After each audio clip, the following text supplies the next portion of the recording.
인사하겠습니다. 사랑하고 축복합니다. 잘 오셨습니다.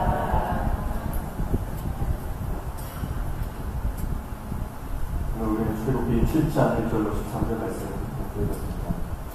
지난 시간에 하나님께서 이스라엘의 족보, 특별히 레위 지파 아론의 족보를 강조하시면서 새로운 하나님의 역사를 진행하기 전에 큰 그림을 먼저 보여주신 것을 봤습니다.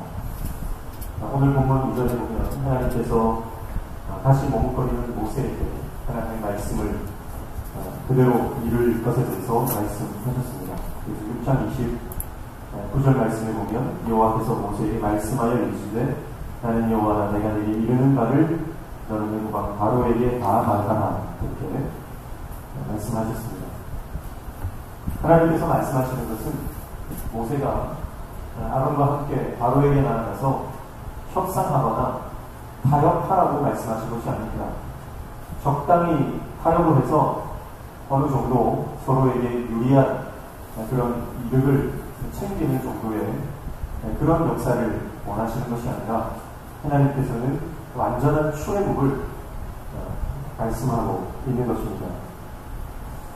우리가 신앙생활하면서 우리는 적당히 타협하거나 어느 정도 세상과 협상하고 술에 물 탄 듯 그렇게 물에 술 탄 듯 신앙생활을 하려고 하는 그런 유혹들이 많이 있습니다. 내가 완전히 하나님 앞에 내 인생을 드리는 것은 왠지 겁이 나고 두려움 나머지 하나님을 위해서 온전히 헌신하지 못하는 그런 두려움이 우리 가운데 있는 것이죠. 하나님의 말씀을 선포할 때도 그렇습니다. 하나님의 말씀을 선포할 때도 이것이 하나님의 말씀임에도 불구하고 내 생각이나 내 기준에 의해서 두려운 마음이라든지 아니면 계산적인 생각이 들어서 그 말씀을 온전히 전하지 못하는 경우가 있습니다. 그래서 신앙이라고 하는 것은 내 생각이나 내 의견이 거기에 더해져서 하나님의 말씀이 빠지거나 더해져서는 안 되는 것이죠. 하나님의 말씀은 말씀 그대로 온전히 전해져야 되고 신앙은 온전히 하나님 앞에 헌신될 때에 하나님의 역사가 일어나게 되는 줄로 믿습니다.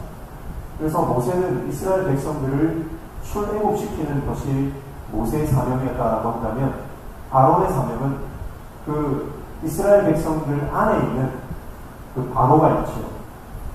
이스라엘 백성들 마음 안에 있는 애굽이 있습니다. 그것을 끄집어내는 작업, 그러니까 적출한다 그렇게 표현하죠. 적출하는 사명. 모세의 사명이 출애굽의 사명이라면 아론의 사명은 예배를 통해서 그들 마음에 있었던 애굽의 찌꺼기를 적출하는 적출애굽의 사명이 있는 것이다 이렇게 나누어 볼 수가 있겠습니다. 그리고 출애굽의 사건은 그러니까 두 가지 사건입니다. 그들의 몸이 그들의 삶의 공간이 바뀌어지는 이주하는 그런 사건을 처음 사건이라고 한다면 두 번째 사건은 광야 가운데 그들이 하나님을 예배함으로 그들 마음 안에 들어있던 애굽의 찌꺼기 바로의 잔상들을 적출하는 적출애굽의 두 가지 사건이다 이렇게 볼 수가 있는 거예요. 그래서 이스라엘 백성들의 마음 안에는 여전히 노예 백성 400년 동안 억압받고 압제받으면서 그들이 완전히 굳어질 대로 굳어진 그들의 사고 체계와 그들의 습관 그리고 그들의 마음들 그 모든 노예 근성과 그 모든 무너진 마음들을 하나님께서는 다 끄집어내시기를 원하신다라고 하는 것입니다. 한국교회가 야성을 잃어버리게 된 이유는 하나님의 말씀을 말씀 그대로 믿지 않고 적당히 타협하며 신앙생활했기 때문입니다. 그래서 한국교회 강단에 십자가 복음이 정확하게 선포되어지지 않고 적당한 인문학 강의나 성공주의와 번영주의 설교로 채워졌기 때문에 한국교회 강단에서 십자가 복음이 강력하게 선포되어지지 않았기 때문에 성도들이 믿음의 야성을 잃기 시작한 것입니다. 그래서 어떻게 하면 성공할 것인가, 어떻게 하면 노후를 잘 보낼 것인가, 그런 성공학 강의, 철학 강의로 전락해버린 한국교회 강단이 아닌가 생각하게 되는 것입니다.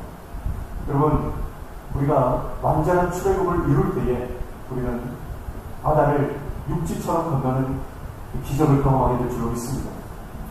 우리 앞에 놓여진 문제는요, 홍해 바다와 같이 어마어마한 크기의 문제입니다.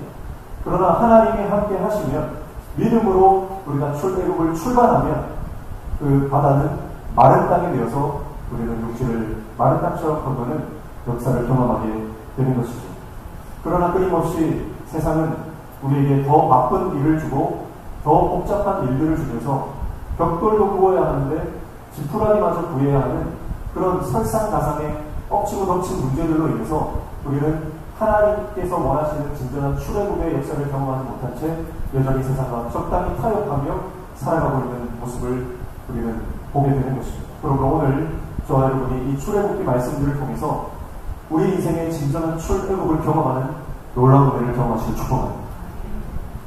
그것이 하나님께서 원하시는 출애굽과 내 안에 있는 애굽을 끄집어내는 적출애굽의 사건, 동시에 일어나는 놀라운 은혜의 주인공 되시기를 축복합니다. 하나님은 여전히 기다리고 계십니다. 어디서요? 광야에서 기다리고 계십니다. 그 광야로 우리가 나아갈 때, 주님이 기다리고 계신 그곳으로 우리가 나아갈 때 순종의 자리에 머물 때에 우리는 하나님을 만나고 하나님과 거기에서 언약을 맺는 놀라운 역사를 경험하게 되는 것이죠. 오늘 본문으로 들어가면 7장 1절 말씀을 이렇게 말합니다. 여호와께서 모세에게 이르시되 볼지어다 내가 너를 바로에게 신같이 되게 하였은즉 내 형 아론은 내 대언자가 되리니, 이렇게 말씀하고 있습니다. 하나님께서 모세를 어떻게 세워주신다고요? 바로에게 신처럼 되게 하겠다, 그렇게 말씀하시는 겁니다. 당시에 애굽의 신은 누구입니까? 바로 자신이 신입니다.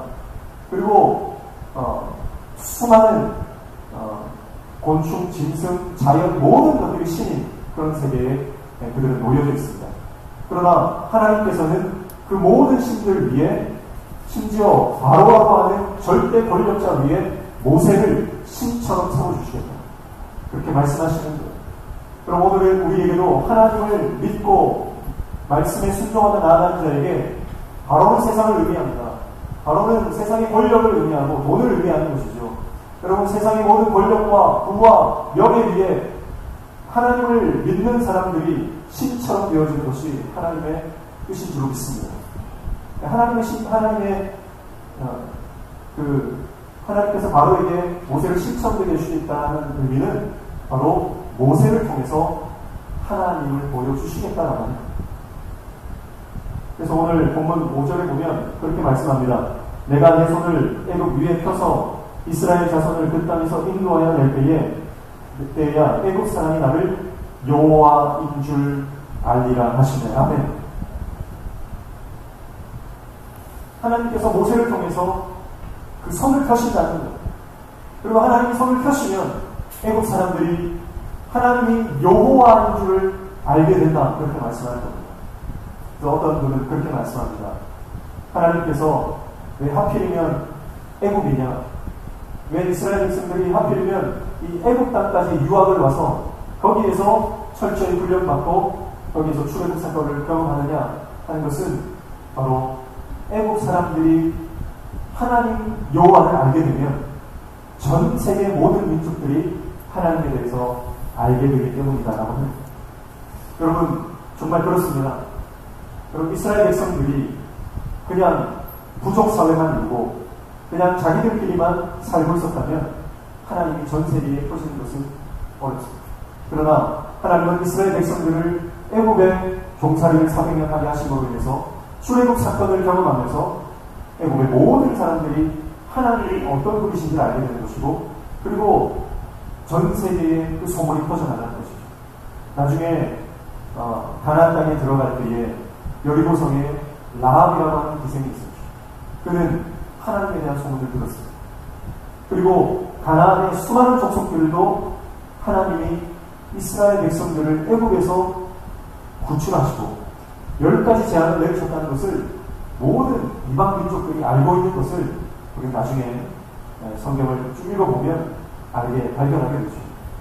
여러분, 그렇습니다. 이스라엘 백성들이 출애굽을 경험했기 때문에, 10가지 제한을 통과했기 때문에 여러분, 하나님이 하나님 되심이 이스라엘 백성에게만이 아니라 전 세계 열방 가운데 퍼지게 될 것이죠. 여러분, 우리의 삶도 마찬가지입니다. 하나님 우리를 땅에 보내신 이유는 우리를 통해서 나와 모든 내 주위에 있는 사람들이 하나님이 누구인지를 알게 하시기 위함인 줄로 믿습니다. 보내심을 받은 자의 사명은 보내신 분을 보여주는 것입니다. 나를 보내신 이가 누구인지를 보여주는 것, 그것이 보냄받은 자의 사명인 것입니다. 그래서 과거 교회는 어떻습니까?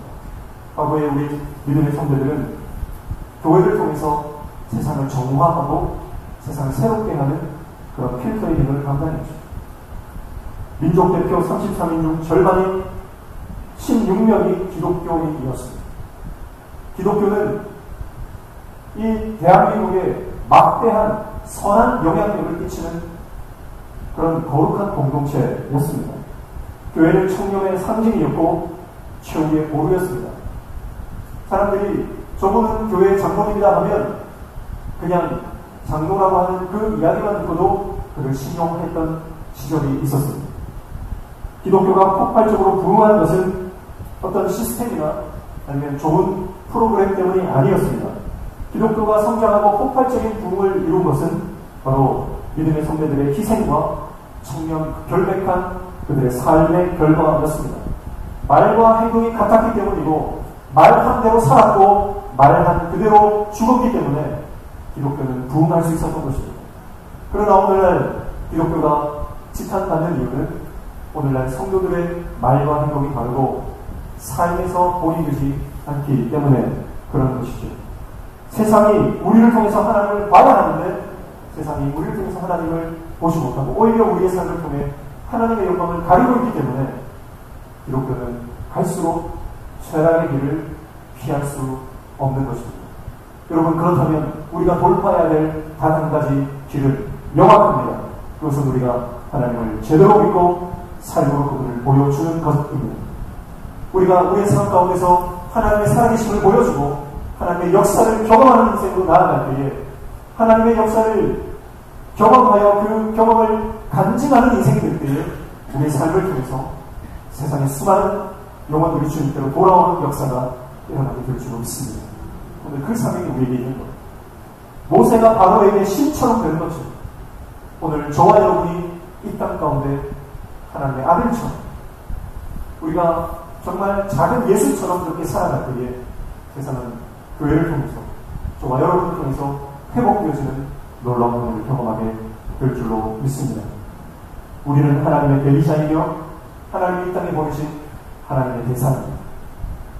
보냄받은 자의 사명은 보내신 자가 누구인지 또 어떤 분인지를 보여주는 것입니다. 우리는 하나님을 보여줄 사명이 있습니다. 이 세상에 믿지 않는 수많은 영혼들에게 하나님이 어떤 분이신지를 내 삶을 통해 보여줄 수 있는 사명 감당하는 저와 여러분 되시기를 축복합니다. 세상에 많은 사람들의 꿈은 뭡니까? 좋은 직장을 가지고 좋은 가정을 꾸리고 좋은 차를 사고 좋은 집을 사고 일찍 은퇴하여 편안한 노후를 보내는 것이 세상 사람들의 꿈입니다. 그러나 하나님을 믿는 저와 여러분도 그다지 별 다를 것 없는 그런 꿈을 꾸며 살아가고 있지는 않습니까? 십자가의 복음을 값없는 것으로 무가치한 것으로 싸구려로 만들지 마십시오. 십자가의 복음, 이것은 공장에서 찍어내는 제품이 아닙니다. 이것은 단 하나의 작품, 우리를 위해서 자신의 아들 독생자 예수를 십자가에서 달려 죽이기 위한 단 하나의 희생입니다. 그것은 세상의 그 어떤 것과도 바꿀 수가 없고 예수 그리스도의 피 한 방울은 그동안 인류 역사상 제사하며 뿌려왔던 모든 짐승의 피를 다 합쳐도 예수 그리스도의 피 한 방울에 미치지 못하는 것입니다. 그만큼 예수 그리스도의 희생은 우리 인생의 가장 귀한 가치, 그 가치를 알고 오늘 십자가 복음을 위해서 오늘 저와 여러분이 생명 바쳐 그분을 보여주는 인생 되시기를 축복합니다. 예수 그리스도의 십자가 복음의 가치를 살아가는 저와 여러분을 통해서 세상은 다시 하나님께로 돌아오며 하나님을 알게 되는 역사가 일어나게 될 줄로 믿습니다. 그래서 하나님은 이제 이 출애굽 사건을 통해서 하나님은 이스라엘 백성들에게만 역사하는 하나님이 아니라 온 세계 열방 가운데 역사하시는 하나님이심을 보여줄 계획을 하시는 것이죠. 그래서 나중에 출애굽할 때 보면요, 이스라엘 백성만 출애굽하는 게 아니고요, 수많은 가축들과 함께, 그리고 허다한 잡족들이 그들과 함께 따라. 그러니까 지금 애굽에는 이스라엘 백성들만 노예로 있는 게 아니라 전 세계에서 전쟁 가운데 포로로 끌려왔던 그런 사람들까지도요, 거기에는 노예로 일을 하고 있거든요. 그러니까 그 모든 허다한 잡족들까지도 다 이스라엘 백성으로 편입되는 역사가 일어납니다. 그러니까 하나님께서 이 출애굽 역사를 통해서 하나님은 온 땅과 열방의 주인이십니다. 그것을 보여주고 있는 것입니다. 여러분, 믿음의 스케일을 크게 봐주셔야 됩니다. 하나님은 내 삶 가운데서만 역사하는 분이 아니라 나의 삶이 확장되고 내 지경이 넓어져서 나와 내 주위의 사람과 내 이웃과 믿지 않는 수많은 영혼들이 나를 통해 하나님 백성으로 편입되어지는 그 역사를 우리를 통해서 이루시기를 꿈꾸시는 줄로 믿습니다. 믿음의 스케일을 크게 가지시고 하나님 그 쓰임 받는 저와 여러분 되시기를 주님의 이름으로 축복합니다. 본문 7장 7절 말씀 보십시오. 6절 7절 말씀 보시면 이렇게 말씀합니다. 모세와 아론이 여호와께서 자기들에게 명령하신 대로 행하였더라. 그들이 바로에게 말할 때에 모세는 80세였고 아론은 83세였더라. 이렇게 말씀하고 있습니다. 본격적으로 하나님의 역사가 일어날 때에 하나님께서 말씀을 통해서 모세와 아론의 나이를 일부러 언급하고 있는 것을 볼 수가 있습니다. 왜 언급하셨을까요? 모세와 아론의 나이가 많다는 것을 보여주시기 위해서 그런 겁니다. 굳이 왜 나이를 여기서 적을 필요가 없잖아요. 그러나 모세와 아론의 나이가 적지 않은 나이다. 사실은 노인이나 그것을 보여주시기 위해서 이 나이를 언급하고 있는 것을 볼 수가 있습니다. 여러분, 나이는 숫자에 불과하다고 있습니다. 나이는 숫자에 불과합니다. 꿈을 간직한 사람은 늙지 않습니다. 하나님의 비전을 바라보는 사람에게 나이는 정말 단지 숫자에 불과합니다. 청춘이란 여전히 꿈꾸는 사람이라는 뜻입니다. 하나님께서 명령하신 대로 행하는 자가 사명자이고 나이나 내가 가진 돈의 액수도 여러분 아무런 상관이 없습니다.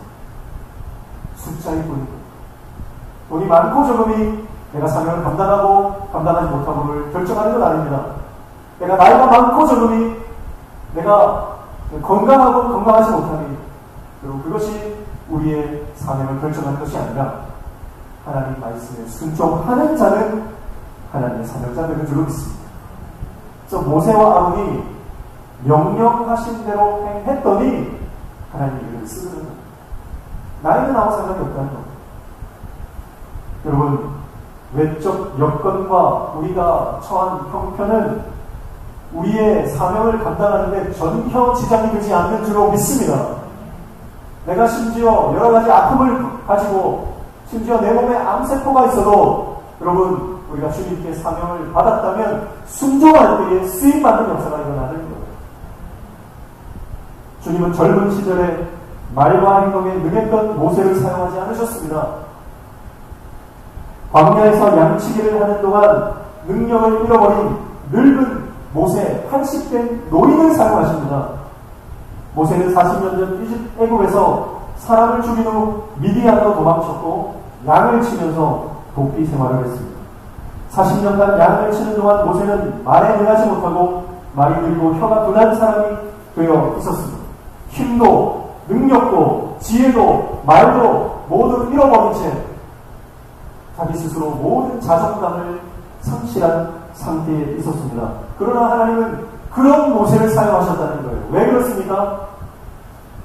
그래야 하나님의 능력이 드러나기 때문에 그렇습니다. 내가 부족하고 내가 연약하고 내가 모자라면 내가 더 하나님께 쓰임받기 적합한 때이라고 하는 것을 믿으시기를 축복합니다. 내가 부족하면 하나님의 크심이 더 드러나는 거예요. 내가 연약하면 연약할수록 하나님이 더 위대하신 분이 되는 겁니다. 여러분, 내가 능력이 있을 때 사용받으면요, 내가 능력인 줄 알아서 내가 잘해서 이런 일이 일어날 줄로 착각하는 겁니다. 저는 이번 금요일에 제가 한번 언급을 드렸지만 장미평안교회 우리 시찰 목사님, 이인수 목사님께서 개척한 지 3년 만에 70여 명이 모였다는 거예요. 개척한 지 3년 만에 계속해서 성도들이 몰려오니까 스스로 나는 목회 천재구나 그렇게 생각하셨다는 거예요. 나처럼 목회 잘하는 사람이 어딨나. 교회가 3년 만에 자립을 한 거예요. 다른 교회 부럽지 않은 그런 교회를 이루고 나니까 교만이 들어오더라는 거예요. 그 교만이 들어오니까 한순간에 성도 40명이 썰물 빠지듯이 빠져나가더라는 겁니다. 교만하면 빠져나가고 또 하나님 앞에 엎드려지면 다시 그 수를 하나님 채워주시고 또 교만하면 빠져나가고 하는 그 일들을 여러 번 겪으셨다는 거예요. 여러분, 내가 잘하면, 내가 힘이 있으면, 내가 능력이 있으면 하나님 은혜를 따먹게 됩니다. 그러나 내가 부족하고 내가 연약하고 나는 자격이 없습니다. 그렇게 하나님 앞에 엎드리고 하나님의 은혜를 구하면 모든 것이 하나님의 은혜고 하나님께 감사할 것밖에 없는 인생이 되는 줄로 믿습니다. 그래서 내가 능력이 있으면 내가 내 때 그렇게 하는 거예요. 그러나 여러분, 하나님 외에는 나는 나다 그렇게 고백하시는 분이 없는 것을 우리는 기억해야 할 것입니다. 오늘 주님 앞에 80세에 쓰임받는 모세를 보시면서 83세에 쓰임받는 아론을 보면서 그리고 오늘 저와 여러분도 내가 연약하지만 주님 나를 써주십시오. 나를 붙들어 주시고 나를 주님의 도구로 써주십시오 할 때 우리의 나이는, 우리의 건강은, 우리의 돈은 아무런 영향도 지장도 주지 않는다는 것을 기억하고 하나님 앞에 쓰임받는 저와 여러분 다 되시기를 주님의 이름으로 축복합니다. 주님께 사용될 때, 주님이 부르실 때 순종하며 순종의 자리로 나아갈 때 진정한 전성기가 시작되는 겁니다. 모세는 주님이 부르신 그때의 인생의 최고의 전성기를 누리게 됩니다. 왕궁에서 살았던 40년도 아니고 광야에서 방황했던 40년의 세월도 아니고 그는 하나님의 부르심을 받은 노년의 40년이 인생의 가장 최고의 전성기를 경험하게 되는 것이죠. 노년의 모세는 대언자였습니다. 노년의 모세는 왕이었습니다. 노년의 모세는 제사장의 역할을 모두 감당했습니다. 노년의 모세는 하나님의 종이요, 이스라엘의 중보자요, 율법의 중재자요, 이스라엘의 목자로 살아갔습니다. 백성들을 바로의 압제로부터 벗어나게 한 구원자의 삶을 살게 된 것입니다. 모세는 노년에 예수 그리스도의 모형된 인물로서 아름답게 그의 인생을 마무리했다고 보시죠. 그리고 오늘 저와 여러분이 하나님 말씀에 순종할 때, 그리고 그 말씀이 역사할 때 우리는 지금까지 경험하지 못했던 인생의 두 번째 전성기, 최고의 영적 전성기를 맞이하게 될 줄로 믿습니다. 2022년 하반기가 이미 시작되었죠. 이 2022년의 하반기가 저와 여러분의 영적 전성기가 시작되어지는 놀라운 하반기가 되시기를 축복합니다. 그러려면 우리는 주님의 말씀 앞으로 나아가 그 말씀에 순종해야 하는 것이죠. 하나님의 말씀에 순종하는 복된 하나님의 용도를 나누시기를 축복합니다. 12절, 13절 말씀 보십시오. 각 사람이 지팡이를 던짐에 뱀이 되었으나 아론의 지팡이가 그들의 지팡이를 삼킵니다. 그러나 바로의 마음이 완악하여 그들의 말을 듣지 아니하니 여호와의 말씀과 같더라. 이렇게 말씀하고 있습니다. 하나님께서 말씀하신 대로 모세와 아론이 바로에게 나아갔지요. 그리고 지팡이를 던졌습니다. 지팡이를 던졌더니 그 지팡이가 살아있는 뱀이 되었습니다. 그런데 바로가 그 모습을 보고 술사들을 불렀습니다. 근데 술사들도 똑같은 일을 벌이는 거예요. 여러분, 사실은 이 세상의 영도요, 능력이 있습니다. 세상의 영도 귀신같이 우리의 과거를 알고요. 그리고 귀신같이 낮추는 경우들이 많이 있어요. 그러나 거기에 현혹되거나 거기에 넘어가서는 안 됩니다. 사실 지금 많은 성경학자들이 이것을 어떻게 해석을 하냐면, 어떻게 이 외국의 술사들이 이 지팡이를 뱀으로 만들었을까? 아마도 이 뱀을, 살아있는 뱀을 마취로 씻어가지고 지팡이처럼 딱딱하게 만든 다음에 이제 마취를 던져서 푸는 장면이 아닌가, 그렇게 눈속임을 하는 것이 아닌가, 뭐 그런 해석들도 있는데요. 어쨌든 여러분, 이 모세와 아론이 만든 이 뱀이 된 지팡이 비슷하게 흉내낸다는 거예요. 여러분, 그러나 비슷하다고 진리가 아닙니다. 비슷한 것에 속아 넘어가시면 안 됩니다. 여러분, 이단과 하는 뜻이 뭡니까? 이단은 발을 의자에 끝단지 않습니다. 그래서 비슷하게 갑니다. 그러나 끝이 다를 거예요. 삶이가 뭡니까, 여러분? 비슷한 거예요. 그러나 다른 거예요. 여러분, 이 땅에 미혹의 영들이 너무나 활기를 치고 우리를 속이고 넘어뜨리고만, 그때에 바르게 분별할 수 있는 영적 분별력을 가지기를 축복합니다. 그래서 이 아론의 지팡이가 그 뱀들을 삼켜버렸어요. 이것은 뭘 말하냐면, 하나님께서 일으키신 기적이 진짜 기적이고, 그리고 10가지 재앙의 전조를 보여주심으로 하나님은 구원의 하나님이시기도 하지만 심판하시는 하나님, 지금 이 애굽의 술사들이 보인 이 뱀을 삼키심으로 이제 애굽에 재앙이 내리실 것에 대해서 미리 그 심판에 대한 전조로서 이 기적을 보여주고 있는 것입니다. 이제 본격적으로 10가지 재앙이 시작될 것입니다. 이 10가지 재앙의 전조로서 하나님은 이 지팡이가 뱀이 되는 그런 기적을 보여주고 있습니다. 여러분, 하나님은 구원자이시지만 동시에 심판주이십니다. 우리는 마지막 때에 하나님의 심판대에 서게 될 것입니다. 하나님의 심판대 앞에서 우리는 모든 것들이 낱낱이 드러날 것입니다. 지금은 겉으로는 드러나지 않는 우리 안에 있는 더러운 것과 모든 죄들이 그분의 앞에 섰을 때는 낱낱이 드러나요. 그러나 우리가 예수 그리스도의 보혈을 믿고 그리스도로 말미암아 구원을 얻은 자는 예수님의 보혈을 우리를 덮어주시는 겁니다. 그건 심판대의 부끄러움을 벗어나게 되는 것입니다. 오늘 저와 여러분이 예수 그리스도의 보혈을 의지하고 오늘도 주님 안에 거하는 복된 하나님의 백성 다 되시기를 축복합니다.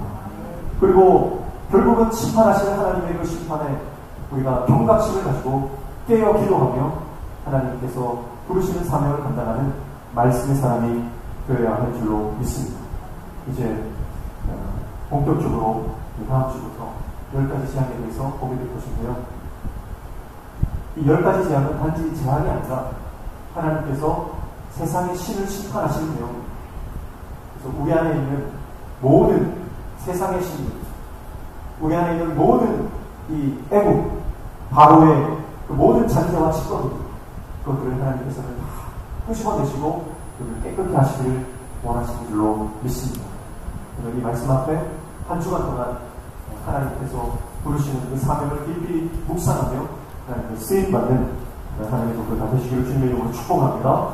기도하겠습니다. 하나님 아버지, 세상과 타협하거나 적당히 협상하여 세상에 한 발, 하나님께 한 발 걸치고 살아가는 양다리 걸치는 인생이 아니라 하나님께 온전히 헌신하며 하나님의 말씀에 생명을 걸고 따라가는 진정한 출애굽의 백성 되게 하여 주시옵소서.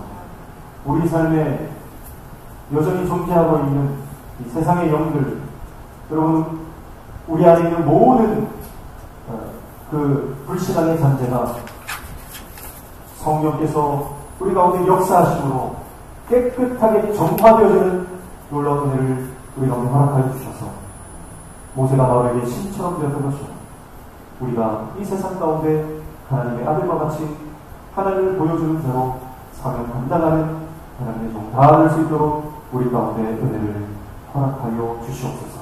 예수님의 이름으로 기도하옵나이다.